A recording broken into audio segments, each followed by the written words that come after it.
à l'heure où nous parlons, je puis vous dire que pour le dialogue, ce qui est devant nous aujourd'hui, le Trésor public a financé tous les segments de l'organisation de ce dialogue qui va avoir lieu le 20 août. C'est la responsabilité du Tchad, c'est notre affaire.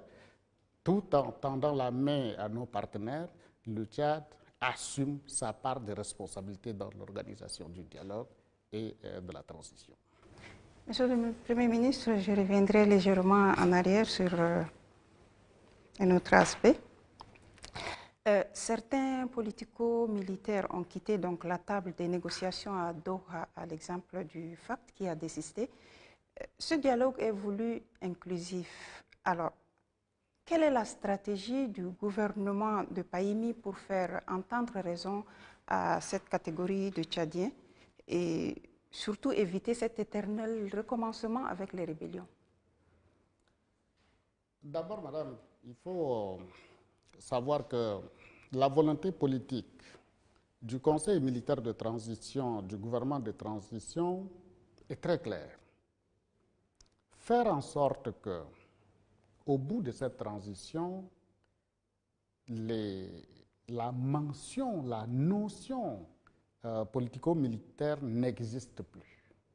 C'est vraiment ce pourquoi nous travaillons et c'est pourquoi vous constatez que le Tchad est suspendu au pré-dialogue de Doha depuis 4 mois. Ça montre bien la volonté du gouvernement d'en finir avec les rébellions.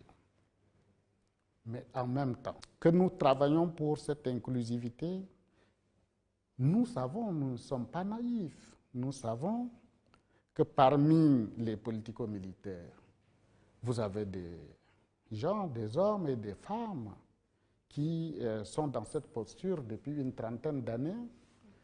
Vous avez des gens qui sont installés dans des pays à l'extérieur, avec famille, avec emploi, et qui, même après signature, viendraient peut-être participer à notre dialogue pour juste repartir. Il y en a qui ne viendront jamais parce qu'ils ont déjà leur attache beaucoup plus profonde ailleurs qu'ici.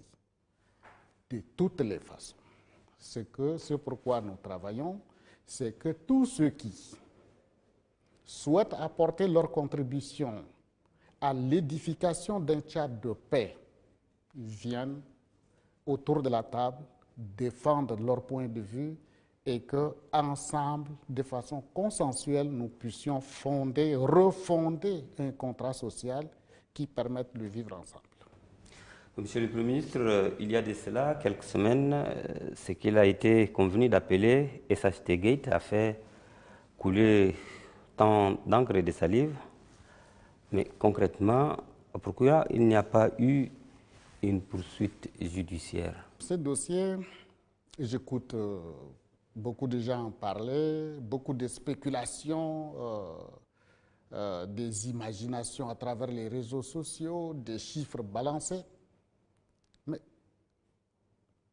c'est au crédit de cette transition de jouer autant de transparence. Vous voyez, il y a eu détournement des ressources publiques. Mais personne ne savait qu'il y avait des ressources chiffonnées de cette façon. Ce sont les institutions de la transition qui ont révélé et qui ont mis à la disposition de l'opinion nationale et internationale ce qui s'est passé en condamnant ces faits. Dès le premier jour, je peux vous dire, contrairement à ce que vous croyez, le procureur de la République a été saisi et a travaillé avec les services spéciaux qui étaient à l'origine de la découverte de ce détournement. Et c'est d'accord parti que pour des raisons de sécurité, il a été décidé de les garder dans un cadre plus sécurisé, s'assurer du remboursement des fonds qui ont disparu Et le président du Conseil militaire de transition l'a dit de la façon la plus transparente et la plus claire possible, qu'à la date d'aujourd'hui, pratiquement plus de 80% de ces fonds sont entrés en termes de remboursement. Nous voulons nous assurer qu'avant que ces fonds ne disparaissent du pays, que l'État ait le contrôle dessus et le procureur choisira le moment de déclencher la procédure judiciaire qui ne peut pas ne pas avoir lieu. Donc, je peux vous dire que les personnes concernées par cette affaire sont aujourd'hui sous le contrôle du procureur de la République. Monsieur le Premier ministre, vous l'avez dit, le PCMT a annoncé le recouvrement de 80% de l'argent détourné donc, dans l'affaire SHT Gate. Mais plusieurs chiffres ont été souvent avancés dans ce dossier. Concrètement, quel est le montant de cet argent? Le chiffre qui a été annoncé et qui est réel pour le moment, circonscrit par les services qui ont travaillé, est de 13,9 milliards. Maintenant, depuis que ce chiffre a été circonscrit, c'est sur ce chiffre circonscrit qu'il y a eu des remboursements. Mais je ne peux pas préjuger, depuis que les services spéciaux ont travaillé, l'inspection générale d'État a été saisie et est en train d'investiguer. Est-ce qu'il y aura d'autres choses? Est-ce que c'est ce chiffre qui sera confirmé? Je ne peux pas vous dire autre chose, mais les chiffres de 200 milliards, 200 milliards, ça ce sont des affabulations, ce sont des spéculations qui n'ont aucun rapport avec la réalité, vous le savez très bien. Oui, Monsieur le Premier ministre, les conflits intercommunautaires ont repris des plus belles, surtout en cette période de culture, une hémorragie qu'il faut stopper. Que fait le gouvernement pour régler définitivement ces problèmes, Monsieur le Premier ministre? Vous posez encore là une question extrêmement importante que je vais tenter de répondre en deux phases. Vous parlez des conflits intercommunautaires qui reprennent de plus belle. Chaque jour, nous apprenons de pertes de nos compatriotes. Et les cas les plus emblématiques sont Abéché, Sandana, la Grande Sido, Danamadji, et Gounougaïa, entre autres. Je profite encore une fois pour condamner ces violences et présenter les condoléances du gouvernement aux familles éplorées. Je disais que je vais répondre en deux phases.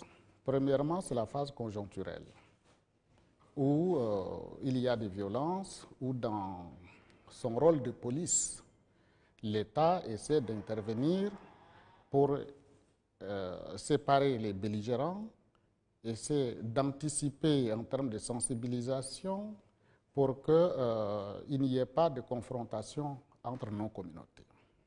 Nous y travaillons. L'administration du territoire, les forces de défense et de sécurité interviennent chaque fois et en même temps nous avons déclenché une opération de ramassage d'armes de guerre en circulation qui envenime la situation. Et vous comprenez la difficulté de la tâche due au fait que tout autour de notre pays, nous avons des foyers d'instabilité, que ce soit le nord de la RCA, que ce soit le Darfour, la Libye, qui font qu'il y a une circulation énorme d'armes de guerre qui contribuent à ces tueries à l'intérieur de notre pays. Sur l'aspect conjoncturel, nous y travaillons donc. Mais plus globalement, plus profondément, j'allais dire plutôt, nous sommes dans un pays vaste d'1 284 000 km², mais dont près de 50%, 47% si j'ai bonne mémoire, vit sur 10% du territoire.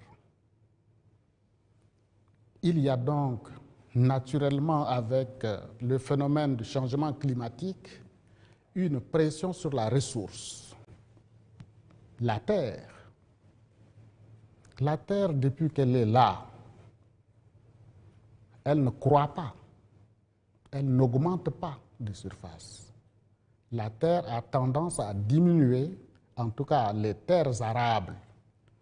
Pour le Tchad, par le phénomène de réchauffement climatique, la progression du désert, les terres arabes diminuent, année après année. Dans le même temps, nous avons par le phénomène de la démographie, les bouches à nourrir qui augmentent. Et naturellement, on a besoin de plus d'espace pour cultiver. Parallèlement, nous nous réjouissons, nous nous vantons d'ailleurs que le Tchad a plus de 130 millions de têtes de bétail. Et ce bétail a besoin de pâturage, a besoin de l'eau, ce qui fait que les gens ont une concurrence sur les ressources de la terre que sont l'eau, que sont le pâturage, les champs. Les gens ne se battent pas par inimitié des communautés les unes contre les autres. C'est un phénomène de pression sur la ressource et dont la solution définitive dont vous parlez est une solution de fond qui engage l'État mais aussi nos partenaires.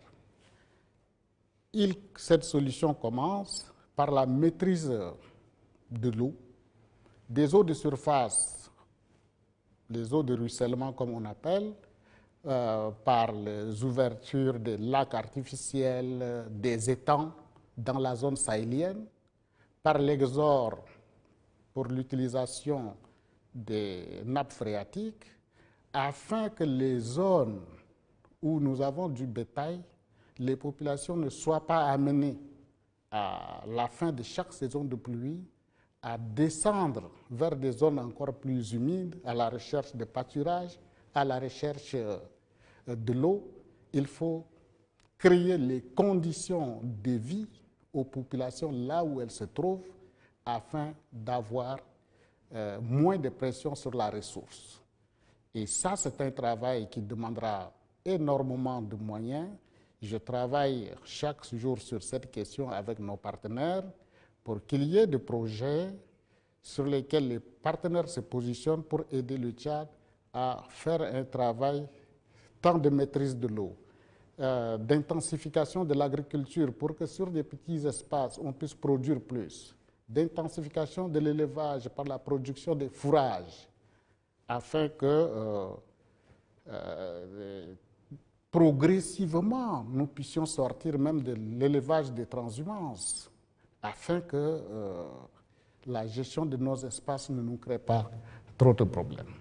Bien sûr, à cela, il faut ajouter la diversification de l'économie par la création de la plus-value sur les produits et sous-produits d'agriculture et d'élevage pour permettre d'enrichir les agriculteurs et les éleveurs, mais aussi créer l'emploi en faveur de la jeunesse. Nous avons assisté récemment de façon impuissante à la hausse vertigineuse des prix des denrées alimentaires. Le conflit ukrainien a souvent été pointé du doigt, mais sincèrement, Monsieur le Premier ministre, n'est-il pas temps pour le gouvernement tchadien de trouver une solution pérenne à cela? Là aussi, il y a deux phénomènes. Premièrement, je ne nie pas la réalité des hausses de prix sur les marchés. Et pour le Tchad, nous sommes confrontés à une agriculture dépendante des aléas climatiques. Et chaque année, nous avons une hausse saisonnière des produits de saison. Le chartamani, comme on appelle ici, chacun sait que dans notre pays, c'est le moment où les produits sont chers parce que c'est rare. Nos récoltes de l'année commencent à s'épuiser ou se sont épuisées et sur les marchés, il y a de la spéculation. Et ça, c'est chaque année. Cela devient plus aigu chaque fois que nous avons traversé une mauvaise pluviométrie. C'est le cas l'année dernière sur l'ensemble du territoire. Il y a eu une mauvaise répartition de pluie tant sur le temps que sur l'espace, et ce qui a impacté le rendement des champs. Et naturellement, nous avons plus de pression sur les marchés cette année en conséquence de la mauvaise pluviométrie de l'année dernière. Ensuite, comme tout le monde est affecté par la guerre en Ukraine, le Tchad n'est pas épargné, ne vous y trompez pas. Quand vous prenez les fertilisants, les engrais, le Tchad consomme des engrais venant essentiellement de cette zone. Et donc, quand cette zone est en guerre, nous avons des difficultés pour avoir des engrais. Les céréales. Même si nous n'avons pas directement des hommes d'affaires qui commandent les céréales en Ukraine ou en Russie, nous commandons auprès des gros fournisseurs au Cameroun ou au Nigeria qui, eux, se ravitaillent dans cette zone. Donc, ça renchérit automatiquement les coûts. Ensuite, vous savez très bien que depuis le déclenchement de cette guerre, le transport maritime a triplé de prix à la tonne. Et ce qui joue sur les prix, je ne parle pas des prix des produits pétroliers. Aujourd'hui, on n'en parle pas assez, on n'en parle même pas. Le Tchad est le seul pays de la sous-région où les produits pétroliers sont moins chers. Pourquoi? Mais parce que par le phénomène d'augmentation des cours mondiaux du pétrole, aujourd'hui, sur le bateau à notre port préférentiel qui est Douala, le litre de gasoil arrive sur le bateau à plus de 1000 francs CFA. Et pour que ce litre de gasoil arrive jusqu'à N'Djamena, nous sommes au-delà de 1200, 1300 francs par litre. Les Tchadiens consomment le gasoil aujourd'hui à 500 francs. On n'en parle pas. Le Tchad est aujourd'hui le seul pays de la sous-région et nous sommes obligés de déployer des forces de sécurité, de défense autour de nos frontières pour éviter que nos produits pétroliers sortent et pour créer de la pénurie à l'intérieur du pays. Voilà ce que je peux vous dire. Oui, Monsieur le Premier ministre, on insiste sur le sujet parce que le Tchad regorge des potentialités inestimables agro-silvo-pastorales. Pourtant, le gouvernement parle des crises alimentaires. Monsieur le Premier ministre, nous, Tchadiens, est-ce que nous sommes vraiment conséquents avec nous-mêmes? Je suis tenté d'être presque d'accord avec vous. Nous sommes un pays qui, si j'ai bonne mémoire, presque 39 millions d'hectares de terres arables. Nous avons des ressources en nappe phréatique énormes. Il se trouve malheureusement qu'à la date d'aujourd'hui, parlons de la réalité, mais pas de ce que nous aurions souhaité que ce soit. À la date d'aujourd'hui, il se trouve malheureusement que notre agriculture reste encore dépendante des aléas climatiques. Il est clair, et chacun est témoin, que l'année dernière, nous n'avons pas eu une bonne saison de pluie. Et il se trouve que nos populations sont confrontées à une crise alimentaire et nutritionnelle. Faut-il cacher ça parce que nous avons des terres arables disponibles que nous n'avons pas cultivées? Mais en attendant de cultiver, reconnaissons que nous avons des populations qui souffrent et disons-le clairement pour leur venir en secours. Appelons nos amis à venir au secours, mais pas seulement en termes d'urgence. Maintenant, je venais de vous dire le défi que le Tchad a, que ce soit le gouvernement de transition ou celui qui sera élu demain, il faut que le Tchad travaille dans le sens d'investissement massif en termes de maîtrise des eaux de surface et des nappes phréatiques en exorde pour que nous mettions en place un schéma d'agriculture intensive. Le Tchad a un potentiel capable de nourrir l'Afrique. Moi, j'y crois fermement, mais en attendant, organisons le secours auprès de nos populations qui souffrent de la faim aujourd'hui et engageons un travail de fond pour que demain, le pays ne se retrouve plus en urgence alimentaire. Une question sur le plan régional avant de mettre un terme à notre entretien. Monsieur le Premier ministre, le Mali a annoncé son retrait du G5 Sahel, mais à quoi va ressembler cette organisation sans le Mali, selon vous? Vous savez,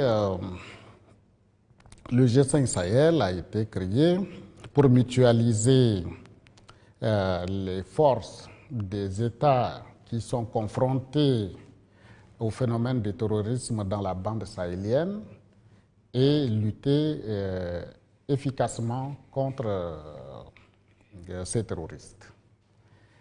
Vous savez également que, contrairement à la transition tchadienne que nous menons, qui est appréciée à sa juste valeur par l'opinion nationale et internationale, d'autres transitions connaissent des fortunes diverses avec des sanctions de la communauté internationale. Sur ces faits, le gouvernement malien a annoncé son retrait. Pour le Tchad, nous souhaitons simplement que pour l'efficacité de la lutte contre le terrorisme, que le gouvernement malien revienne dans le G5 Sahel pour que l'objectif initial qui est de faire face au terrorisme dans la bande sahélienne soit consolidé et nous avons bon espoir que les désaccords finiront par être vaincus par la nécessité de la lutte commune qui engage tous les partis pour qu'on se remette ensemble autour de la table et avancer ensemble. Monsieur le Premier ministre, avant de terminer, juste une petite digression. Nous n'avons pas abordé le pacte social. Nous supposons que tout va bien. Mais récemment, il y a certains syndicats qui s'est levé pour demander votre démission. Qu'est-ce qu'ils vous reprochent concrètement?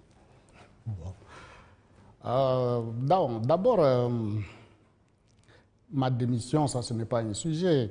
Que vaut le sort personnel de Payimi dans la conduite des intérêts majeurs de la République? Ce qui importe pour ce pays, c'est la paix, la stabilité et comment faire en sorte que demain, le Tchad ne renoue plus avec la violence, qu'il n'y ait plus de guerre dans ce pays.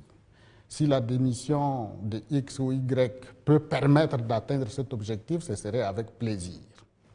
Mais je peux vous dire aussi que le Premier ministre de transition est nommé par la volonté souveraine du président du Conseil militaire. Ce n'est pas un délégué de personnel pour répondre à la volonté d'un syndicat.